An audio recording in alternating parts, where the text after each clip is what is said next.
This is Hampton Mansion. It was built by the Ridgely family and has been passed on for 7 generations from 1745 to 1948. The reason they were able to afford the mansion was because they owned an iron production company which even supplied the American Army during the Revolutionary War. The Hampton Mansion was the largest private estate in America when it was completed in 1790 and has many backstories behind it. Nowadays, the whole estate is located on 62 acres of land, and in 1820 it reached its peak of 25,000 acres. The Hampton Mansion is composed of many different types of buildings. The main attraction is the mansion itself, which is 3 stories tall, and with its great hall being 51 by 21 feet.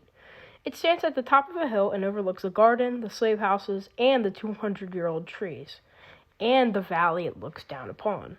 The historic site was designed by a Georgian architect and was made to be symmetrical all around, meaning for it to be exactly the same on both sides.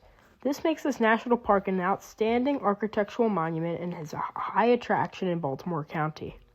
Even though in its glorious beauty, the mansion itself was not even the main home for the Ridgely family, and it was originally a holiday home for when it was created. Though the mansion has a full walk-through garden, which was completely hand-dug and has the purpose of impressing guests with its beauty. The mansion contained an indoor orangery, which was an indoor greenhouse that could produce oranges year-round. You could be a guest at the home in the winter and still be able to have access to oranges, which was rare since you couldn't grow them at all in the winter, which was very impressive for the Ridgely family. Even with little refrigeration back in the 19th century, the Ridgely family had a vault that year-round could store and refrigerate items. All you would have to do was pour water and ice down into the vault and it would freeze over. Many different artifacts from the mansion are still preserved today. For example, there are many wagons and horse saddles and carriages that are still kept on display.